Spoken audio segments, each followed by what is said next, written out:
The first generation wireless, 1G, was voice. The second generation, 2G, allowed both talk and text. The third generation, 3G, the internet, in a limited way. And today's technology, 4G, completed that digital migration. But if anyone tells you that they know the details of what 5G is going to become, run the other way.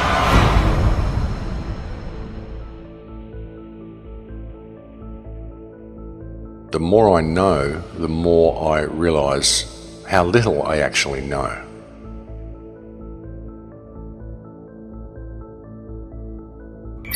I have to tell people 5G is a killer.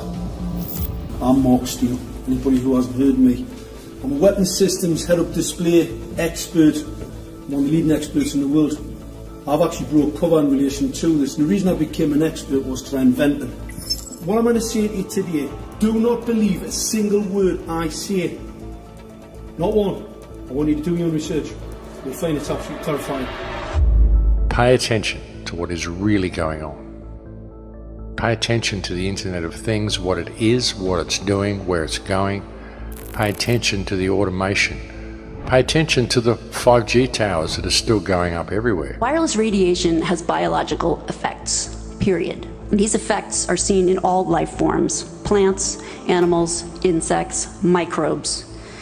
In humans, we have clear evidence of cancer now. There is no question. It's very important that people always look at both sides, and as positive as what the right hand is offering you, always to pay attention to what the left hand is doing. Just because a lot of people think something is right doesn't make it right. Just because a lot of people think something is good doesn't mean that it's good. It will be impossible to exist in a city or to walk outside without being exposed. There's going to be a cell tower in front of every few houses, and this means that your personal choices, whether or not you personally use a cell phone or hold it 10 inches away from your head, that cannot escape you from your radiation exposure. This is not a random series of events that have brought us to this point. Even when you look at technology, civilization, industry, the rise of technology, none of this has been random. None of it has been simply a matter of course, simply men inventing things and connecting the dots and moving to the next practical thing. All of it has been done by design to lead us to a certain point. Not a lot of people can really see what is actually coming. It's about to become a very, very different world, folks. This is a very, very disruptive technology. Very disruptive in as much as it's going to disrupt the way we live our normal lives if we allow it to be rolled out and if we abide by the parameters that the government's putting in place with this technology. You know, and by around 2030, well, it's all going to be complete. Everyone's going to be in a complete lockdown. And the kids, as I've said so many times, the kids that are growing up through the system now will have no reference point for what the world once was. They'll have no reference point for what freedom even possibly looked like. They simply won't have the concept of it because it won't be anything they've ever experienced. And with 5G, I mean, what people need to understand with it is that it's all military-grade technology. It's not just about monitoring. It's not just about social crediting. It's not just about surveillance. It's also about crowd control. It's about mood control. It's about emotional control. There are so many patents, so many US patents, so many DARPA patents that show the incredible amount of psychological manipulation you can do through electromagnetic radio waves. And not just psychological control, but also physical control. I mean, it's control at all levels you can think of, folks. It's right across the spectrum. We've seen experiments with MIT where they've injected nanotechnology into rats and they've been able to switch the genes of the rats on and off using radio waves to operate the nanotechnology. You think about what's in the chemical spraying that goes on in the sky, the nanotech in all the foods. I mean, we're being set up in a big way, ladies and gentlemen, and the manipulation that comes through this 5G system is profound. It's absolutely off the charts. It's way beyond what many people are considering. You have the capability of manipulating vast sections of population, targeted areas of population, or targeting people individually, targeting crops individually, biology individually. You think about the nanotech is in everything, so anything that the nanotech is in can be manipulated through this 5G system. And the nanotech is in everything. They spray the nanotech in the skies, they put nanotech in the food, even with what we flush down through our drains in our own homes. Gets passed on down through the water system, so you see this in the food chain, and there's nanotech in the food that we're eating and nanotech in the stuff that we're washing down the drains, and of course it ends up in the river system, it ends up in the fish, ends up in the algae, ends up in everything.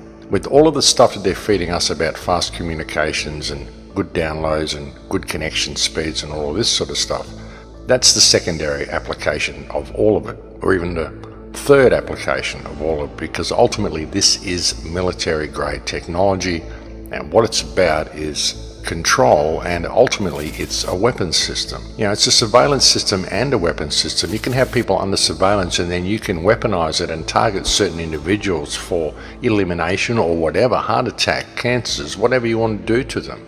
You just got to look at it, folks, and think, well, how much can you trust your government? Can you really trust these people? Look what they've done to the world so far, and that's who is rolling this system out, apparently for our benefit. When you look at the internet, you look at what it's becoming something that we never wanted.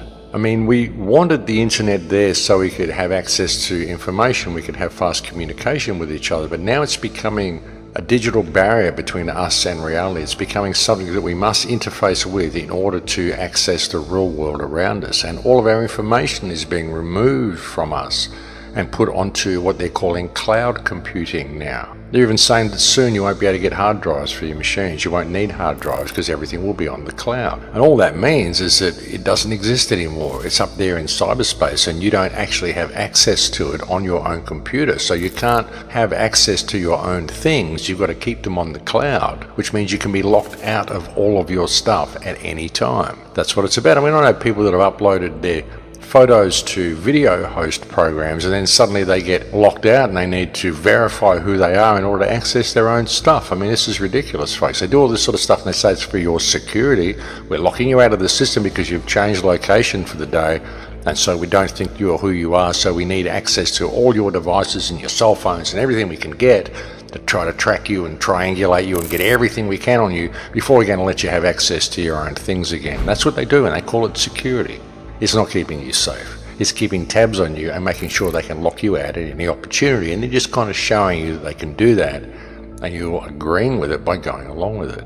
And when you've got kids that are growing up into this system and everything that they do is online, everything they know is online, all their bank accounts, their shopping, their friends, their Instagram, all their connections to everything, their electricity bill, it's all online. And even their car keys and their access to their house becomes digital. Then any threat of being locked out of that is going to stand as a major obstacle to these people ever thinking for themselves in their lives. You know, you imagine what it would be like. You start to question the government's actions. You start to speak out about vaccines. You start to speak out about anything that means something to you, and suddenly you find yourself locked out of the system. Suddenly you can't access your stuff because none of your stuff is here in the real world anymore.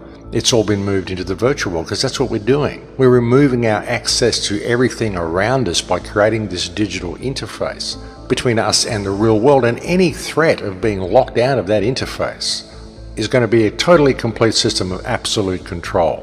That's how you get people, folks. You get them addicted to the tech and you make the tech essential in their lives, and then any threat of being locked out of that tech makes these people walk between the lines very comfortably.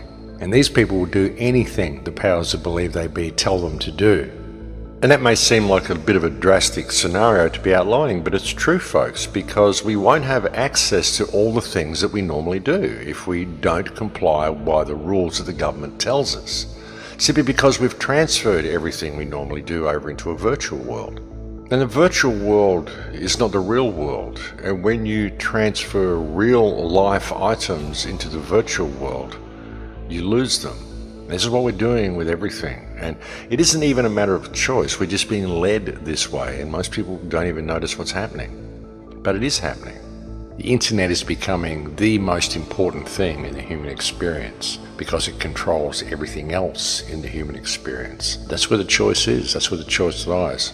The choice lies with us every day by what we do with that which is available to us and how we choose to operate in the real world. And as I've often said, folks, I don't own a credit card and I don't take a smartphone with me anywhere. When I go out, I don't do any of that stuff. So you don't need to have these devices. I can post all these clips to YouTube. I can watch all the other video clips that people post. I can do all these things. I can even access social media and do all those things, all without having a smartphone. So we really need to think about the choices that we are making. The decision is with us, and it's always been with us.